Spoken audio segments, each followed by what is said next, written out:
कथा सबने सुनी होगी। महादेव जा रहे थे पार्वती जी के साथ, दोनों बैठे थे नंदी पर। लोग बाग क्या बोलने लगे, शर्म नहीं आती है, एक बेचारे जीव पर दो भार चढ़ गए। महादेव बोले पार्वती जी लोग बाग बात बना रहे हैं, उतर जाओ। दोनों उतर के चलने लगे।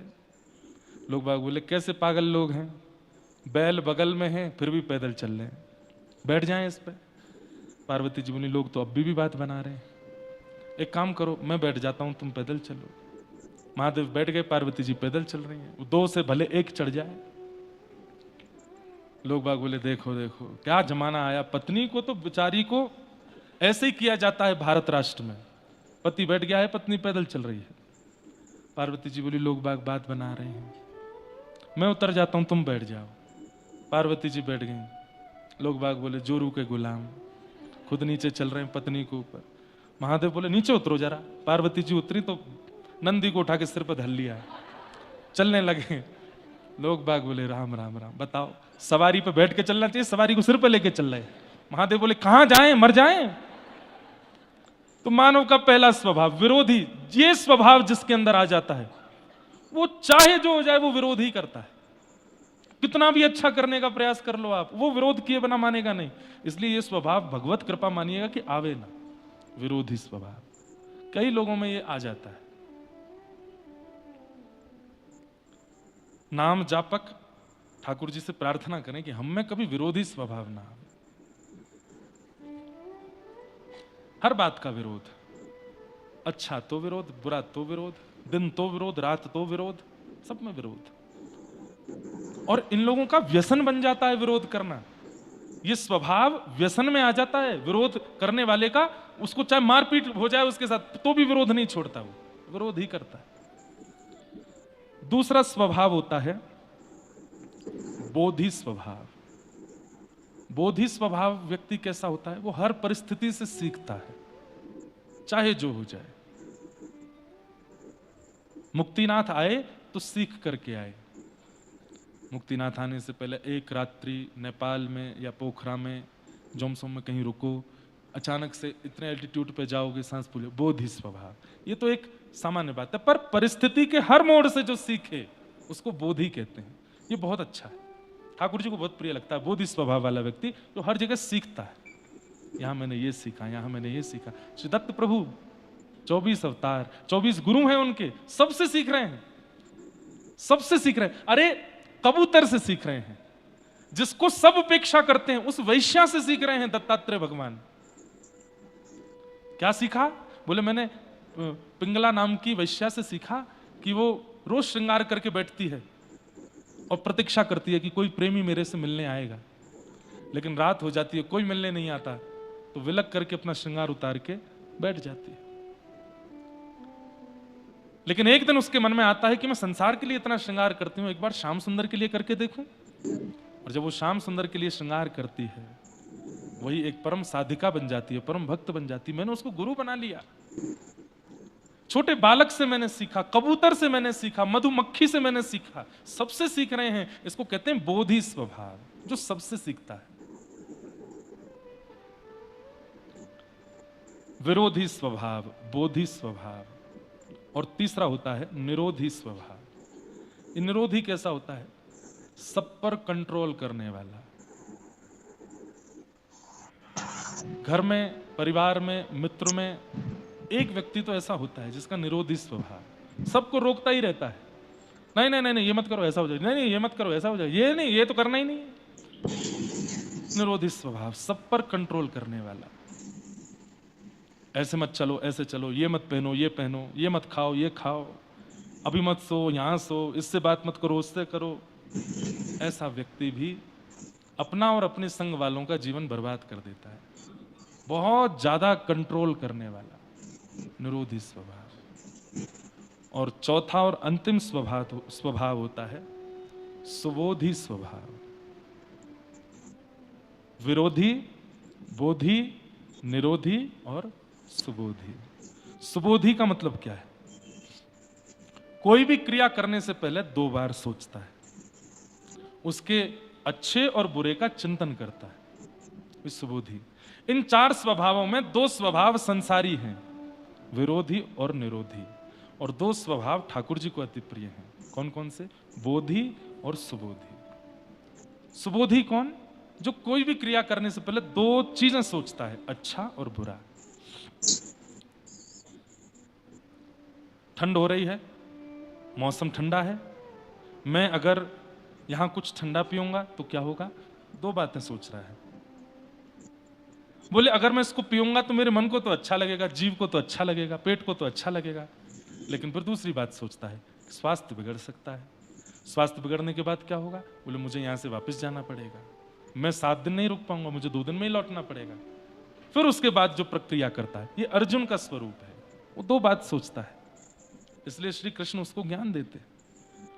तो चार स्वभाव होते हैं, बोधि नहीं, विरोधी, बोधि, निरोधी और सुबोधि।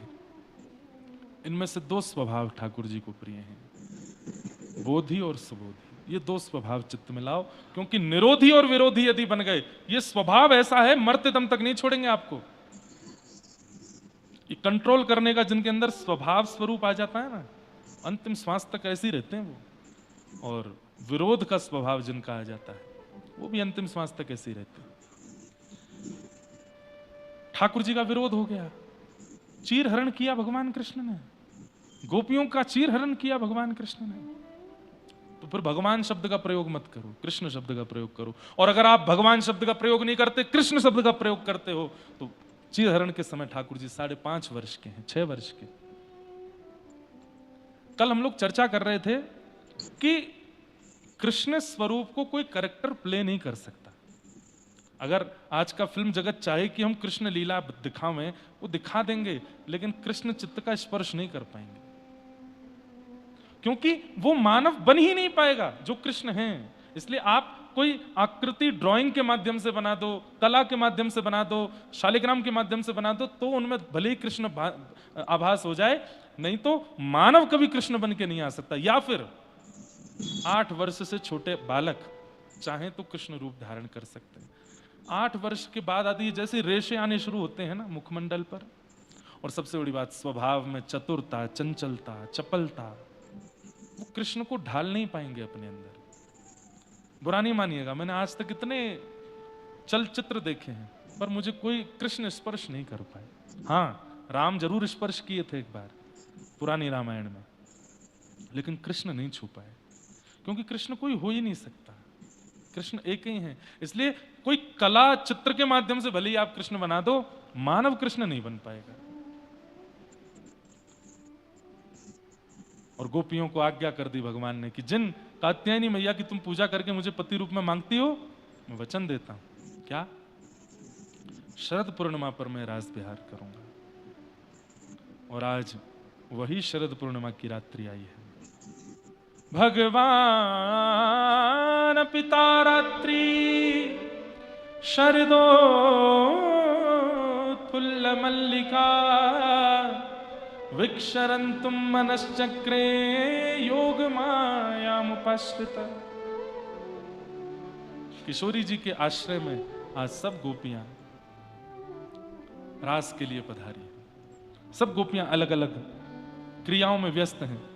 कोई दूध का दोहन कर रही है, कोई अपना श्रृंगार कर रही है, कोई अपने बालक को दूध पिला रही है, कोई अपने पति को भोजन करा रही है। सब अलग अलग कार्यों में लगी हैं। और उसी समय शरद पूर्णिमा के चंद्रमा उदित हुए। जगऊ कलम बाम दृशाम मनोहरम, जैसे ठाकुर जी ने अपनी वेणु पर अधरामृत का पान कराते हुए जैसे ही अपने प्राण पिरोए हैं, बाज उठी वंशी वृंदावन में। बंधुओं, आज की वंशी किसी को नहीं सुनाई दे रही, केवल उनको सुनाई दे रही है जो अधिकारी हैं कृष्ण से मिलने के, जो प्रतीक्षा कर रहे हैं युगों युगों से उस प्रियतम की प्राप्ति के लिए। वो जो भी ब्रजमंडल में आए हैं, उन सबको वह वंशी सुनाई दे रही है। और जैसी वो वंशी कान में आती है, आज उस वंशी में ध्वनि नहीं है, आज उस वंशी में शब्द है। और वो शब्द क्या कहता है? चल गोपी, कृष्ण तेरी प्रतीक्षा कर रहे हैं, जल्दी चल, देर मत करे। और उसी समय गोपियां अपने सारे काम छोड़ करके दौड़ती हैं कृष्ण मिलन से। शुकाचार्य जी वर्णन करते हैं, स्थिति संभालने के लिए भी नहीं रुकी है गोपियां कि हम कोई कार्य कर रही हैं उसको संभाल के तो जाए ना। जैसे ही ध्वनि आई तुरंत दौड़ती है, मानो जैसे कब से तैयार बैठी थी जाने को। तत्परता से सीरा बना रही है कोई गोपी, उसमें चीनी डाल रही है, उसमें इलायची डाल रही है, बढ़िया केसर डाल रही है, बड़े मग्न होकर के बना रही है, लग ही नहीं रहा है कि कहीं और जाने की तैयारी में है। और अचानक से वेणु ध्वनि आती है तो उसका अचानक से रूप बदल जाता है, वहीं सिरा छोड़ करके दौड़ती है। घर वाले देखते रह जाते हैं, हुआ क्या? कोई गोपी आंजलोचने अपने आंख में काजल लगा रही थी। जैसी वेणु की ध्वनि आई, एक आंख में ही काजल लगा है, दूसरी आंख में लगा ही नहीं, दौड़ी है कृष्ण मिलन के लिए। बीच मार्ग में किसी गोपी ने कहा, अरे तेरी एक आंख बड़ी, एक आंख छोटी सी लग रही है, दूसरी आंख में तो लगा के नहीं आई, जल्दी जा, विचित्र लगेगी। अब दूसरी आंख में जब लगाने के लिए गई है तो हाथ कांप रहे हैं, श्रृंगार में तत्परता नहीं आ पा रही है, क्योंकि ठाकुर जी बुला रहे हैं। एक बात स्पष्ट है, व्यक्ति जब ठाकुर जी के आमंत्रण में होगा ना तो अपनी किसी भी व्यवस्था को सुधार नहीं पाएगा। केवल भगवत सेवा ही उससे बढ़िया हो सकती है, बाकी वो किसी और व्यवस्था में उचित नहीं रह पाएगा। नहीं कर पा रही अपना श्रृंगार। आज तक कभी ऐसा नहीं हुआ था कि काजल ना लगा हो, लेकिन आज नहीं लग पा रहा है। क्यों? व्याकुलता हो रही है, तन मन चित्त सब व्याकुल हो रहा है ठाकुर जी से मिलने के लिए। तभी संपूर्ण काजल हाथ में लेकर के पूरे मुंह पे लगा लेती है। बोले एक जगह लगाऊंगी तो अच्छे बुरे का भान होगा, पूरा ही काजल युक्त होगा तो अच्छे बुरे का कोई भान नहीं। दौड़ पड़ी। गोपियां हंसने लगी, अरे तू कहां बन के आई है, ऐसी कारी कारी बन के आई है? अरे आज पहली बार कृष्ण ने बुलाया, कम से कम श्रृंगार तो मधुर करके आ। शुकाचार्य जी कहते हैं, वो गोपी कह रही है, श्याम सुंदर यदि रूप देखते तो सबसे पहले पूतना को स्वीकार करते, नहीं किया उसको स्वीकार।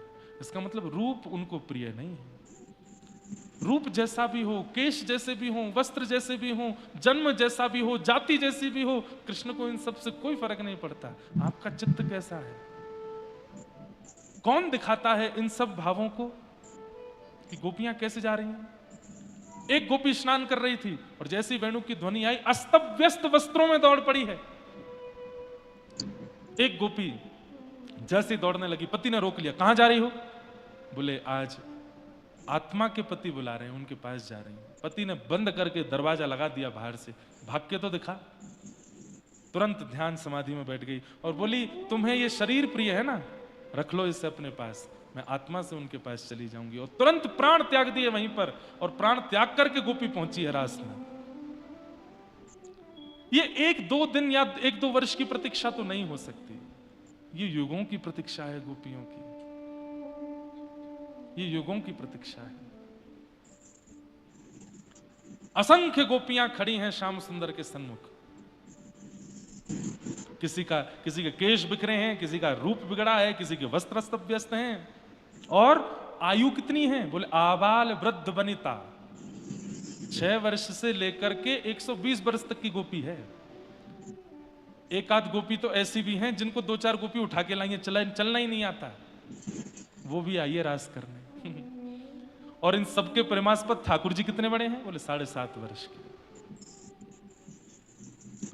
ये कैसा प्रेम हो सकता है कि 6 वर्ष की बालिका के चित्त में भी वही प्रीति है, और 120 वर्ष माने यशोदा की सास की उम्र की गोपी भी आई है ठाकुर जी से रास करने, उसके चित्त में भी वही प्रेम है।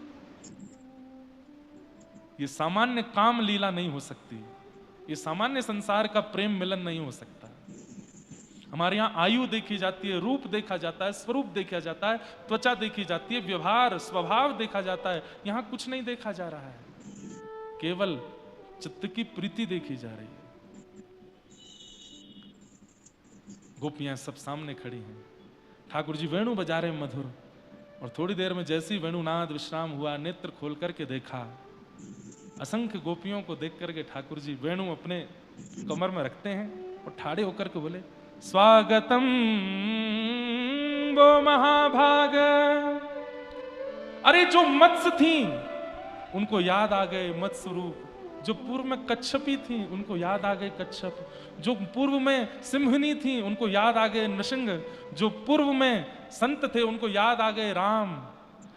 अपनी युगों की प्रतीक्षा सबको याद आ गई। सब भूल गई कि हम कौन से गोप की कन्या हैं या कौन से घर में रहती हैं। सबको अपने पूर्व की प्रतीक्षा याद आ गई और सबके नेत्र सजल हो गए। अरे ये तो इतने वर्षों की प्रतीक्षा के बाद हमें आज मिले हैं।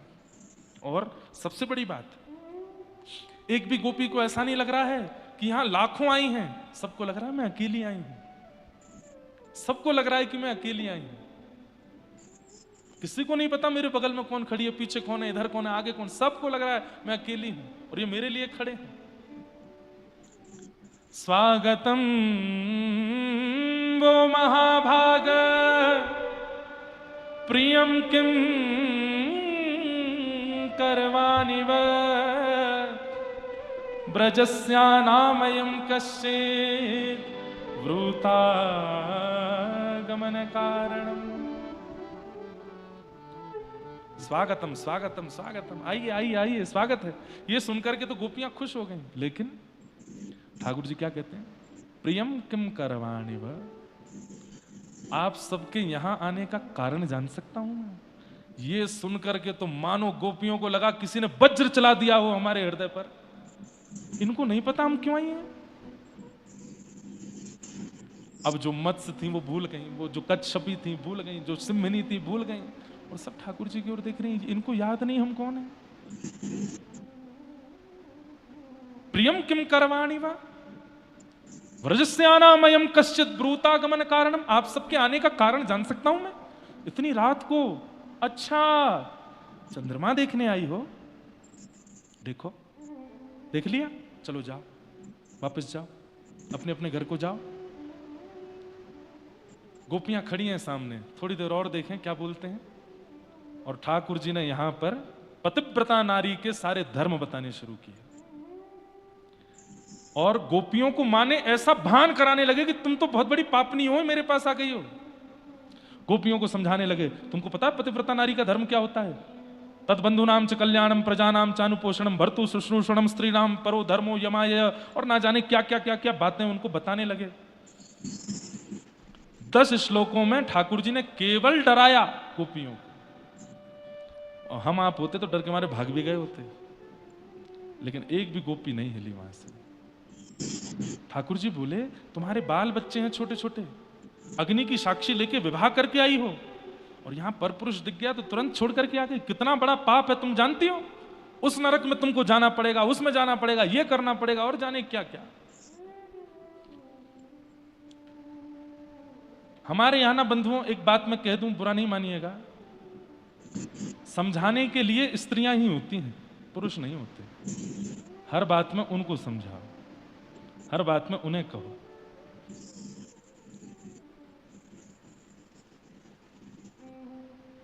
प्रथम दिन कथा में एक प्रसंग आया था कि जलंधर की पत्नी है वृंदा, और वृंदा के पातिव्रत के कारण जलंधर की मृत्यु नहीं हो रही, जिसके कारण जलंधर पूरे तीनों लोक में नाश मचाए बैठा है। तब भगवान ने क्या विचार किया कि जलंधर को मारने का एक ही तरीका है, इसकी पत्नी का पातिव्रत नष्ट हो। और भगवान जलंधर का रूप धारण करके गए और वृंदा का पातिव्रत नष्ट किया। तब वृंदा पूछती है रोते हुए भगवान से कि मैं तो धर्म का पालन कर रही थी जो आपने ही बताया है, पातिव्रत धर्म, और आपने ही तोड़ दिया। तो ठाकुर जी कहते हैं, व्रत भी किसके लिए करते हैं ये देखना चाहिए। ऐसे तो राक्षस भी तप करते हैं, ऐसे तो रावणगंज शिशुपाल दंतवक्र भी हिमालय पर जाकर के तपस्या करते हैं, पर उनकी तपस्या के पीछे उद्देश्य क्या होता है, नाश। हम व्रत किस उद्देश्य से करते हैं वृंदा, ये समझना आवश्यक है। तुम जिस पति के लिए पातिव्रत का पालन कर रही हो, वो पति क्या कर रहा है, पार्वती जी का पातिव्रत धर्म नष्ट करना चाहता है। ऐसे पति के लिए पातिव्रत करोगी तो वो व्रत पाप बन जाएगा। पति शब्द का अर्थ होता है रक्षक। यदि पति इन शब्दों में घटित नहीं होता है तो वो पति नहीं है, वो भक्षक है। उसके लिए पातिव्रत नहीं करना है। ऐसे ही सेम पत्नी के लिए भी है। पति भी यदि पत्नी व्रती रहना चाहता है कि मैं एक पत्नी व्रती रहूं, लेकिन पत्नी अपने नाम शब्द, पत्नी शब्द का भी अर्थ क्या है, पति की सेविका या पति की रक्षिका, और पत्नी भी यदि उस भाव में नहीं है तो पति को भी नहीं करना है उसके प्रति व्रत। भगवान ने आकर के वृंदा को समझाया, बोले तुम्हारा पातिव्रत तीनों लोगों का नाश कर रहा था, इसलिए व्रत करो तो ये तो देख लो कि जिसके लिए हम व्रत कर रहे हैं वो उचित है कि नहीं, वो योग्य है कि नहीं। योग्य हो उसके लिए व्रत करो। अब व्रत बताए गए, नियम बताए गए हैं, दुनिया भर के हमारे यहाँ क्रम बताए गए, और आप कर किसके लिए रहे हो, शनि महाराज के लिए भयंकर तप हो रहा है, भैरव महाराज के लिए तप हो रहा है, आदि आदि देवताओं के लिए तप हो रहा है। तब तो उसके लिए करो जो भाग्य बदलना जानता हो, और वो केवल नारायण है। इसीलिए तो भगवान इंद्र की पूजा बंद करा करके गिरिराज पुजवाए कि भाई तुम पूजा कर रहे हो सालों से, लेकिन किसकी कर रहे हो ये तो देखो। वो व्यक्ति या वो मानव यदि उचित नहीं है तो उसके लिए व्रत नहीं करना है। इसीलिए भगवान ने आकर के उनका धर्म तोड़ाया। मुझे किसी का आया पत्र, बोले महाराज जी हमारे पति बिल्कुल रक्षक स्थिति के नहीं है, लेकिन आपकी ये बात सुनकर के हमारे घर वाले कह रहे हैं, देखो महाराज जी स्वयं कथा में बता रहे हैं कि भले ही जलंधर दुष्ट था लेकिन उनकी पत्नी उनके प्रति पतिव्रता। तुम भी, तुम्हारा पति चाहे कैसा भी है, तुम उसके प्रति पतिव्रता ही रहो। आपने अपने मतलब की बात सुन ली कि हमारा बेटा चाहे कितना भी कुनीति कर रहा हो, तुम उसके प्रति पतिव्रता ही रखो, क्योंकि महाराज जी कथा में बता रहे हैं कि वृंदा ने भी जलंधर के लिए किया। ये बात नहीं सुनी कि उसी वृंदा का पतिव्रत स्वयं नारायण तोड़ने के लिए आ रहे हैं, क्योंकि वो ऐसे के लिए पतिव्रत कर रही है जो पतिव्रता का अधिकारी नहीं है। हमारे यहां समझाने के लिए केवल नारियां होती हैं। जब तक माताएं बहनें जीवित होती हैं तब तक उनको कोसा डांटा फटकारा सिखाया जाता है, और कभी कभी जब आजकल हमारे भारत में होता है तो वो चली जाती हैं तो सब रोते हैं, बहुत बुरा हुआ, बहुत बुरा हुआ, बहुत बुरा हुआ। किया भी तो आपने ही। यत्र नार्यस्तु पूज्यन्ते रमन्ते तत्र देवता। भगवान कहते हैं जहां नारी का सम्मान होता है वहां देवता रमण करते हैं। और हम तो बहुत भली भांति जान गए हैं कि नारियों का कितना अपमान करते हैं लोग। हमारा मुंह खोलना नहीं है हमें, लेकिन इस अपमान का दंड यही है कि ठाकुर जी कभी प्राप्त नहीं हो सकते जो स्त्री के स्वरूप पर या उसके भाव पर किसी भी प्रकार का लांछन लगाते हैं, बिना जाने बिना सोचे कुछ भी बोलते हैं, और फिर उपासना करते हैं ठाकुर जी की। भाग जाइए उनके सामने से, एक पुष्प भी मत चढ़ा देना, ठाकुर जी को कांटे की तरह लगता है वो, क्योंकि आप स्त्री का सम्मान करना नहीं जानते, आप नारी का सम्मान करना नहीं जानते। दो लोगों को दंड देने की मनाही की गई है, ब्राह्मण को और स्त्री को। क्यों? ठाकुर जी कहते हैं इसको संसार दंड ना दे, ये कुछ अनुचित करेंगे तो मैं देखूंगा, ये मेरी अद्भुत कृति है, इनका सम्मान करो। तो कई बार लोग कथा को अपने स्तर से सुन लेते हैं। जैसे एक बार एक व्यास जी कथा करके गए, पोथी अपनी छोड़ गए राजा के यहां, लौट करके जब राजा के यहां आए तो द्वार पर राजा की बेटी मिली। तो बेटी ने व्यास जी से, आइए आइए व्यास जी, आपने इतनी बढ़िया कथा सुनाई थी, मेरे तो जीवन भर के सारे प्रश्नों के उत्तर मिल गए। अच्छा लाली, क्या सुना था तुमने? बोले मैंने तो सुना था कि सुभद्रा को अर्जुन प्रिय लगते थे, दोनों ने भाग की शादी कर ली। मैं भी यही करने वाली, मुझे भी हमारा द्वारपाल अच्छा लगता है, पिताजी तो करा नहीं रहे, मैं भी कर लूंगी। कोई कहेगा तुमने गलत किया तो कह दूंगी व्यास जी ने कथा में सुनाया था। व्यास जी के तो खून ठंडा हो गया, बोले यही सुना तुमने पूरी कथा में, और कुछ नहीं सुना? और भीतर गए तो राजा का बेटा मिला। अरे अरे व्यास जी आप बहुत बढ़िया कथा सुना के गए, मैं तो बस मैं क्या बताऊं आपका फैन हो गया। व्यास जी बोले तुमने क्या सुना? बोले मैंने सुना कि कंस पूर्ण रूपेण मथुरा का राजा बनने लायक था, लेकिन दुष्ट पिता उसको राजगद्दी दे ही नहीं रहा था। कंस ने बढ़िया किया, अपने पिता को कारागृह में डाल के स्वयं बैठ गया। मैं भी यही करने वाला हूं, अपने पिता को जेल में डाल के स्वयं बैठ जाऊं। कोई कहेगा पाप किया, कह दूंगा व्यास जी ने कथा में सुनाया था। व्यास जी बोले मेरी पोथी कहाँ है, मैं लेके चला जाऊंगा, जीवन में नहीं आऊंगा, मेरी पोथी दे दो भाई। और भीतर गए तो रानी मिली। जय हो जय, मैं तो आपका सत्कार ही नहीं कर पाई, विराजिए ना थोड़ा, मैं आपका सत्कार करूं। व्यास जी बैठ गए, बहुत अच्छी कथा सुनाई। बोले तुमने क्या सुना? बोले मैंने सुना कि द्रौपदी जो है वो प्रातस्मरणीय है, द्रौपदी का अगर सुबह सुबह उठ के स्मरण किया जाए तो मंगल होता है। ऐसे कितनी कितनी कन्याएं हैं? 5 कन्याओं के बारे में कहा जाता है जिनका सुबह उठ के स्मरण करें तो मंगलमय दिन होता है, उसमें एक द्रौपदी भी। हाँ जी, तो लेकिन वो रानी तो कुछ और सुन रही है ना, क्या बोली? आपने कहा था कि द्रौपदी जो है वो प्रातस्मरणीय है। हाँ हाँ हाँ, है तो सही। तो मैं भी द्रौपदी से थोड़ी प्रेरित हो गई हूँ। क्या? मुझे भी हमारे महल में 4-5 लोग प्रिय हैं, एक संग सबसे ब्याह कर लूंगी। 5 पति मेरे भी होंगे तो मैं भी द्रौपदी की तरह प्रातस्मरणीय हो जाऊंगी। व्यास जी बोले राजा को पता चले उससे पहले मेरा सर धड़ से अलग हो, मैं पोती लेके भागूं यहां से। पोती ढूंढते ढूंढते पहुंचे तो राजा बैठा था। महाराज कैसे आगमन हुआ आपका? पोथी लेने के लिए आए। तो राजा को लगा कि दक्षिणा नहीं दी थी कथा की हमने, दक्षिणा लेने आए, पोथी तो बहाना है। तो राजा भी बोल पड़ा, महाराज आपकी कथा में मैंने एक बहुत सुंदर प्रसंग सुना था और उससे मैं सीख गया हूं। बोले क्या? भगवान कृष्ण शांति दूत बनकर के गए थे और दुर्योधन ने क्या कहा?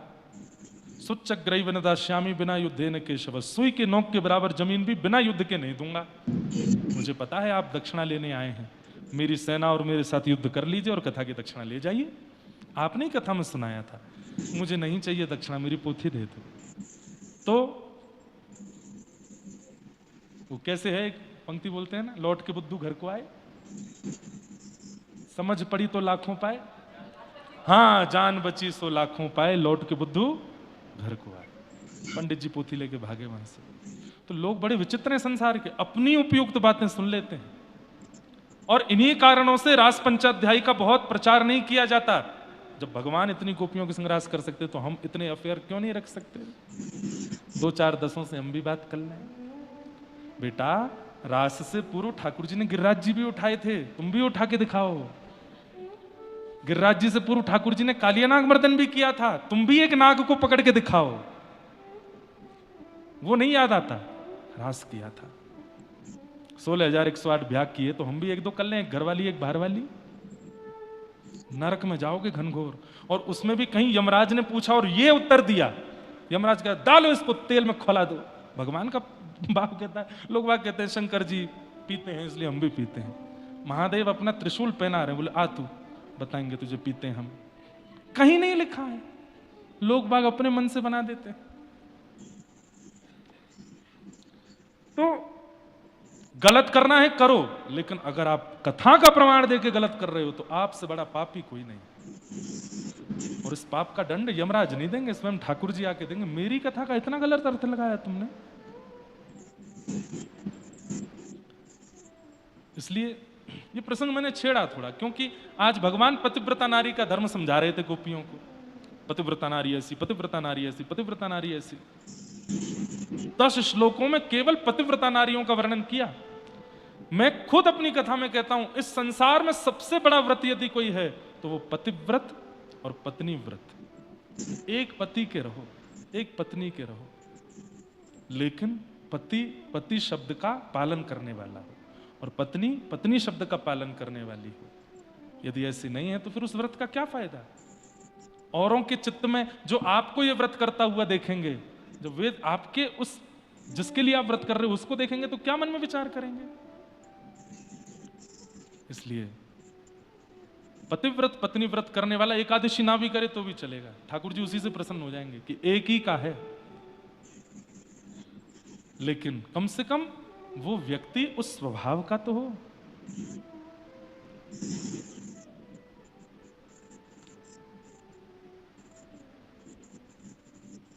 भगवान ने पतिव्रत धर्म बताया। अंत में जब भगवान शांत हो गए, बोल के गोपियां बोली आपका हो गया? बोले जी। अब हम बोलें? बोले बोलो। मैवं विभोर्हति भवान गदितुम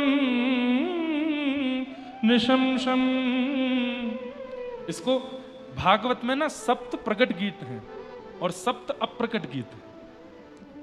मैं सप्त प्रकट गीतों पे तो एक बार कथा कोविड में कर चुका हूं। रुद्र गीत, वेणु गीत, गोपी गीत, भ्रमर गीत, युगल गीत, ऐल गीत और भिक्षुक गीत। ये सप्त प्रकट गीत हैं भागवत के। इन पर कथा एक बार हम कर चुके हैं।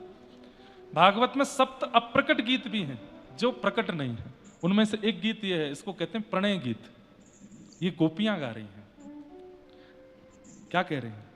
जब भगवान ने कहा पतिव्रता नारियों के धर्म ये होते हैं, तुम सब पाप कर रही हो मेरे पास आकर के, तब ठाकुर जी को गोपियां उत्तर देती हुई कहती हैं कि मैवं विभोर्हति भवान गदितुं निशंसं संत्यज्य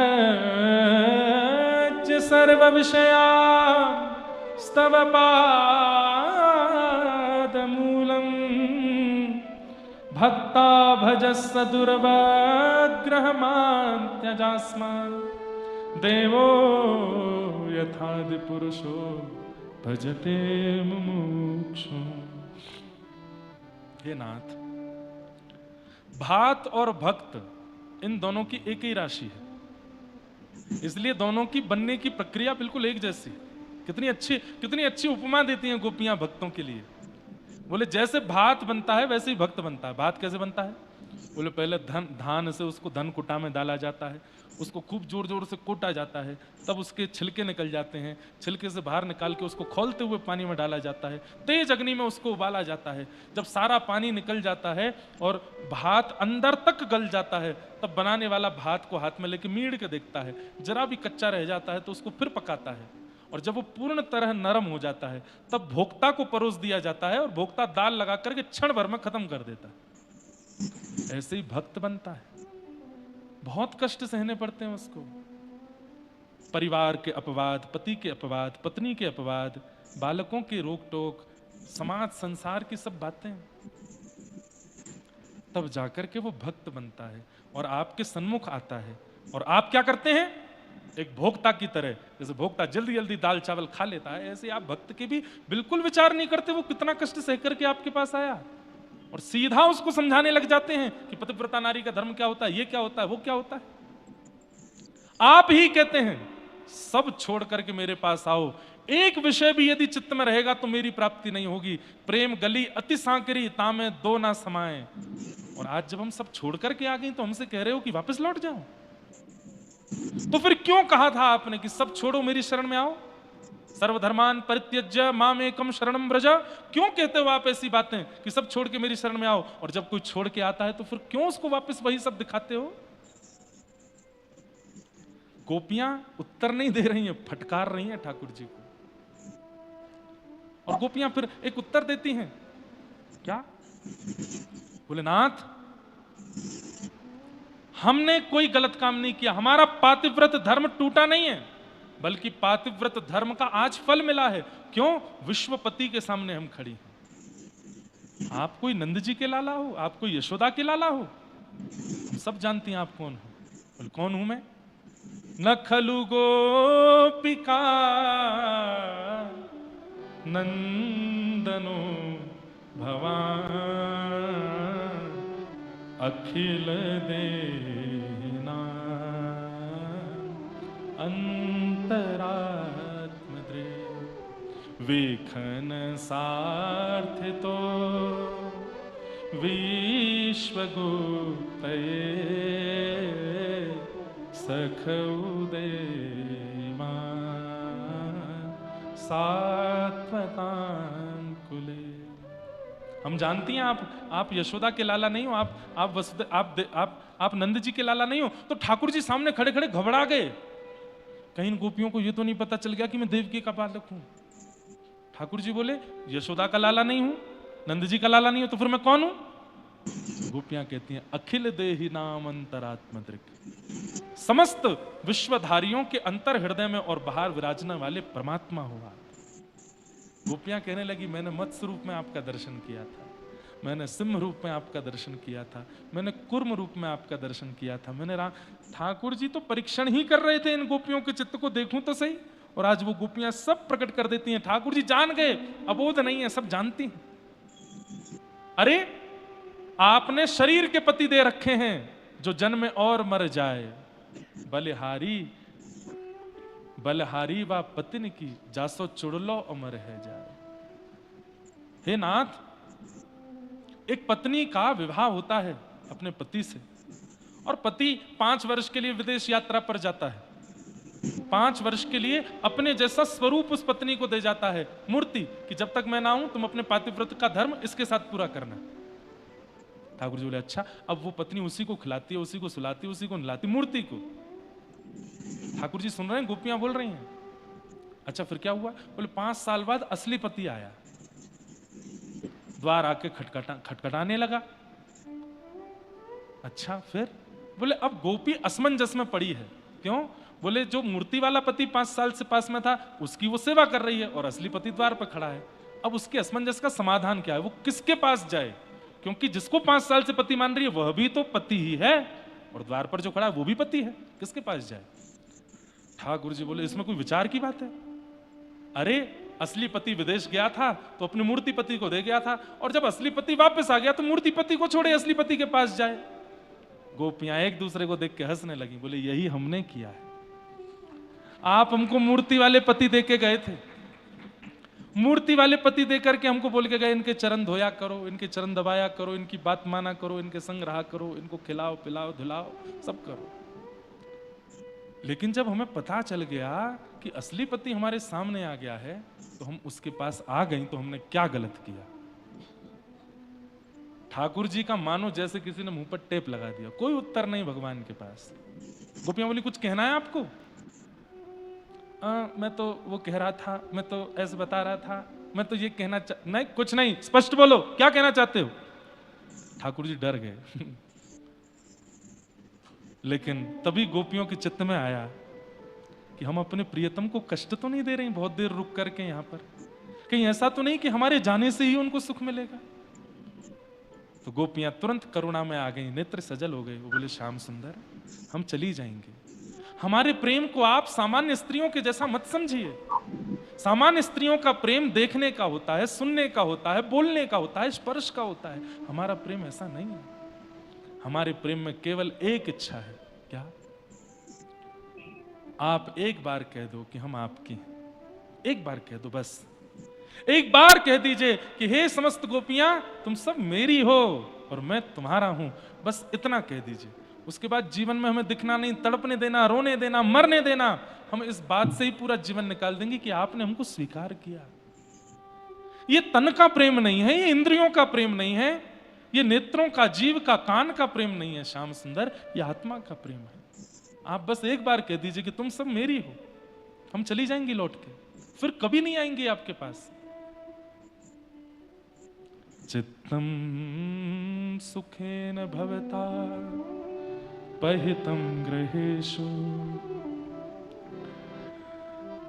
चित्तम सुखेन भवता पहितम गृहेषु, यन्निर्विशस्त्युत करावपि गृह्य कृत्य, पादौ पदं न चलतस्तद पादमूलम्, यामः कथं ब्रजमथो करवाम किम्। बंधुओं ये रास पंचाध्यायी अच्छों को समझ में नहीं आता। आप कहोगे महाराज जी नहीं हम तो आ रहा है, नहीं आ सकता, बहुत कम होंगे यहां पर भी जो समझ रहे होंगे। सुखदेव जी स्वयं संशय में आ गए थे। परीक्षित जी कथा सुनते सुनते जब रास पंचाध्यायी सुना, आज तक संशय नहीं हुआ, लेकिन परीक्षित जी आज एक संशय में बात बोल देते हैं। क्या? भगवान रुकिए रुकिए रुकिए, मेरे मन में एक संशय है उसको दूर करो। तो सुखदेव जी बोले अभी तक तो परीक्षित को कोई संशय नहीं हुआ था, 5 दिन से कथा सुना रहा हूं, आज संशय हो गया। क्या संशय है?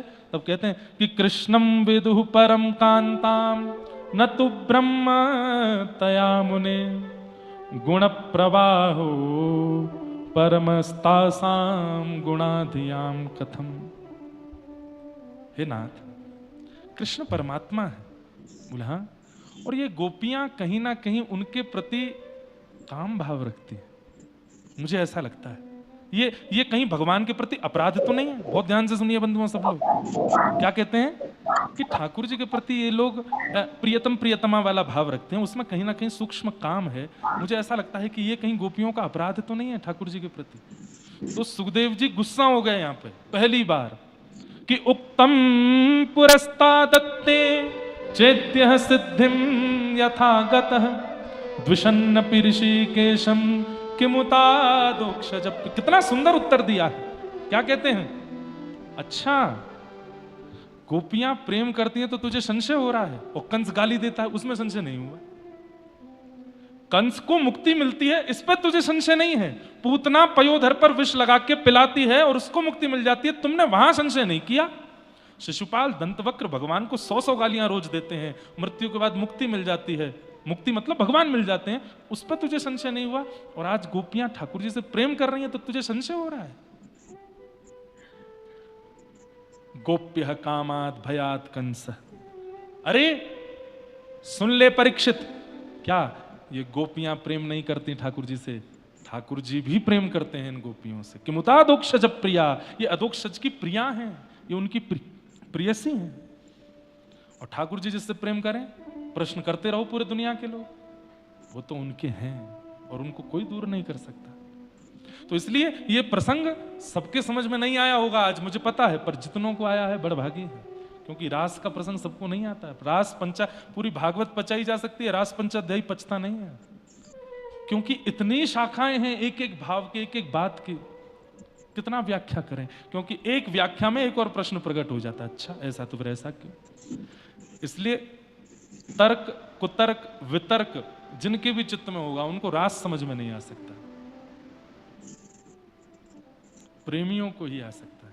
पर पता नहीं मैंने आज क्यों बोला है, यहां रात भर गोपेश्वर दिखे हैं इसीलिए बोला है, गोपियां। और मैंने कहा ना मुक्ति रहती है ना, यहाँ पे सबको मुक्ति देती है। तो उन्होंने थोड़ी जिज्ञासा की है कि जा रहे हैं आप तो थोड़ी सी मुक्ति पर भी कृपा कर दीजिए, मुक्ति को किशोरी जी का कुछ रस दे दीजिए। इसलिए नाथ और मुक्ति दोनों को प्रसन्न करने के लिए थोड़ा श्री जी का भाव आज कहा। गोपियां कहती हैं हम जा रही हैं, हम जा रही हैं, हमारी एक वस्तु आपके पास है वो वापस करो। ठाकुर जी बोले क्या है मेरे पास? बोले चित्त, हमारा मन है आपके पास, वो वापस कर दो। क्यों?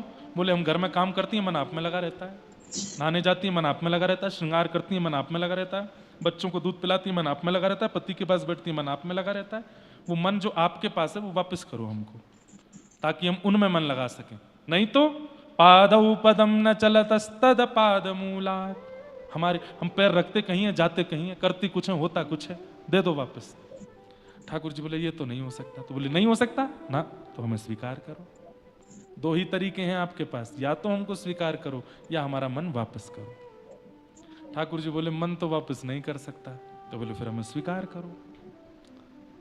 और ठाकुर जी प्रसन्न होकर के खड़े हो गए, बोले मैं तो आप सबका परीक्षण कर रहा था, मैं आप सबके चित्त को देख रहा था कि कैसा है, कैसा लगा। बोले कि पूर्ण योग्य है मेरे, अब आओ मैं रास करूंगा। वास्तव में सब आ गए थे, किशोरी जी नहीं आई थी अभी तक। तो ठाकुर जी तो इसलिए समय खींच रहे थे श्री जी आ जाएं। और इतने में ही तप्त कांचन गौरांगी श्री राधे वृंदावनेश्वरी पधारी हैं। बोलो राधा रानी की, हे राधे वृषभानुभूप तनय, हे पूर्ण चंद्रारणे, हे कांते कमनीय कोकिल रवे वृंदावनेधीश्वरी, हे मत प्राण परायणे चरसिके, हे सर्वयूथेश्वरी, आगत्य त्वरितं प्रपत्य मनिषं मां दीनमानंदय। बन नाचे नटनी को वाली, नंद को किशोर, बन नाचे नटनी को वाली। ये हमारे व्रज का रास का पद तो मूल यही है। जो हम वो गाते हैं राधा नाचे, वो तो सब आपके लिए है, पर श्री जी और प्रिया जी के लिए तो यही पद है। आहा, सुंदर घुंघराले केश हैं ठाकुर जी के, आज अद्भुत श्रृंगार करके आए हैं, अपना रास में पधारे हैं। कामदेव सामने आकर के खड़ा हो गया। भगवान बोले तुम क्यों आए? बोले स्त्री पुरुष मिलते हैं तो मैं आता हूं। ठाकुर जी बोले स्त्री पुरुष नहीं है, जीवात्मा परमात्मा है। कामदेव बोले ऐसे नहीं, मैं पता करूंगा। बोले कैसे करोगे? बोले आपके ऊपर आऊंगा। ठाकुर जी बोले आके दिखा। जैसे ही कामदेव रास भूमि में प्रवेश करने लगा, ठाकुर जी ने इतना सुंदर रूप बनाया, इतना सुंदर रूप बनाया कि कामदेव मूर्छित होकर गिर पड़ा और ब्रह्मांड ने नाद किया, बोलो मदन मोहन लाल की जय। मदन माने काम, उसको भी जो मोहित कर ले में। आज इतने सुंदर लग रहे हैं ठाकुर जी। बंधुओं, ब्रज भाषा के शब्द हैं, गाइएगा मेरे साथ। बन नाचे नटनी को वाली, नंद को किशोर, बन नाचे नटनी को वाली, नंद को किशोर। हो राधे जगत न छायो तेरी मोह की मरोड़। राधे जगत न छायो तेरी मोह की मरोड़। राधे जगत न छायो तेरी मोह की मरोड़। राधे जगत न छायो तेरी मोह की मरोड़। ओ बन नाचे नटनी को आली नंद को किशोर। बन नाचे नटनी को आली नंद को किशोर। हाँ बन नाचे नटनी को आली राधा चित चोर। बन नाचे नटनी को आली राधा। और रास रासेश्वर भगवान की।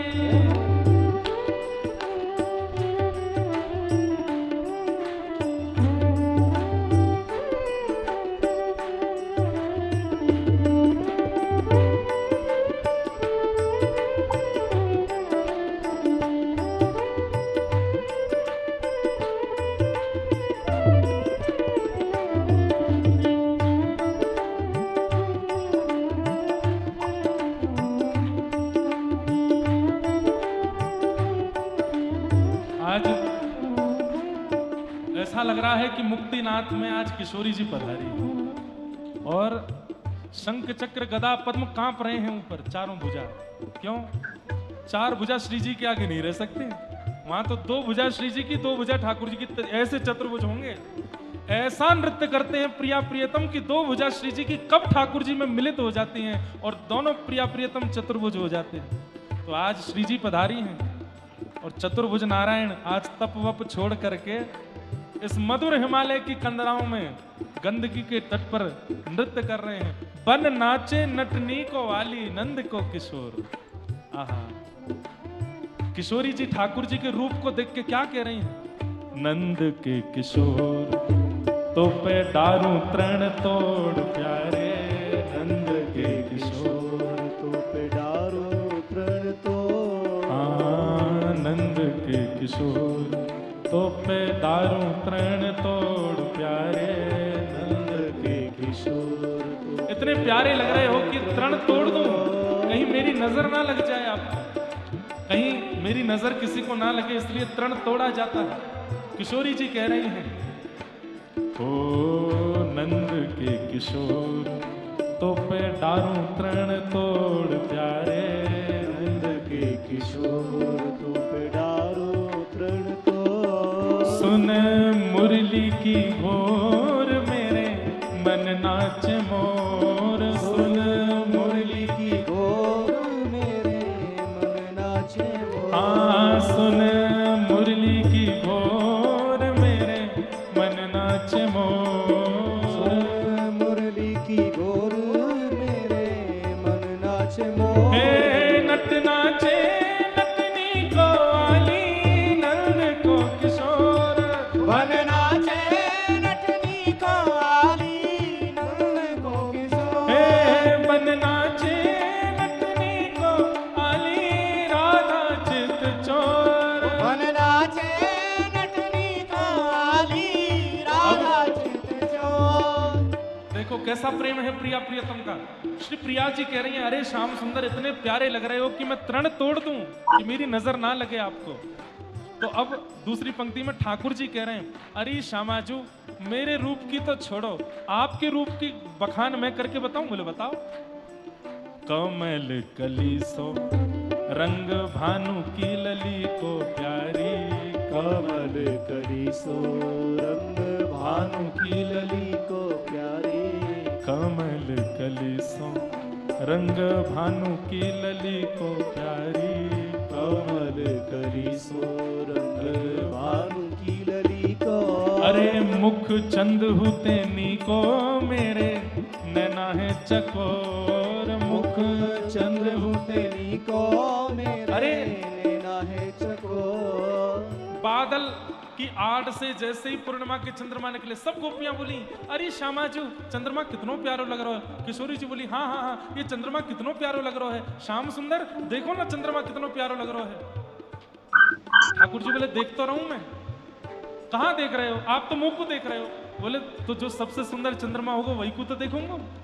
हे श्यामाजू ऐसे कोटि कोटि कोटि चंद्रमा आप पर वारे वारे जामे, आपके रूप पर मुख चंद्र हुते नीको मेरे नैना है चकोर। मुख चंद्र हुते नीको मेरे नैना है चकोर। हे बन नाचे लटनी को वाली नंद को किशोर। बन नाचे लटनी को वाली नंद को किशोर। हे बन नाचे लटनी को वाली राधा चित चोर। बन नाचे लटनी को वाली श्री राधा वल्लभ लाल की।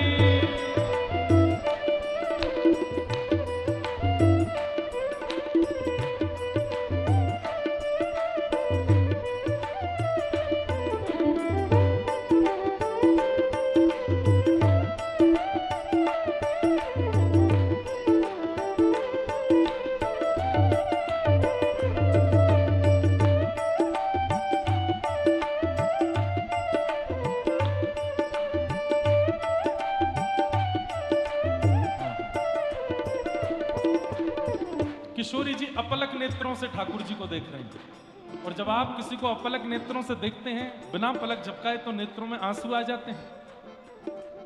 ठाकुर जी बोले, हे श्यामा जी ये आंसू क्यों आ रहे हैं आंखों में, और आप बिना पलक झपकाए मुंह को काई को देख रही हो। तब किशोरी जी के आपको भरोसा नहीं है ना, कब भाग जाओ। इसलिए नैनन बसाए मूंद राखूंगी छुपाए प्यारे। नैनन बसाए मूंद राखूंगी छुपाए प्यारे। नैनन बसाए मूंद राखूंगी छुपाए प्यारे। नैनन बसाए मूंद राखूंगी छुपाए। अरे कहीं भाग ना जाए मेरी मुंदरी को चोर। कहीं भाग ना जाए मेरी।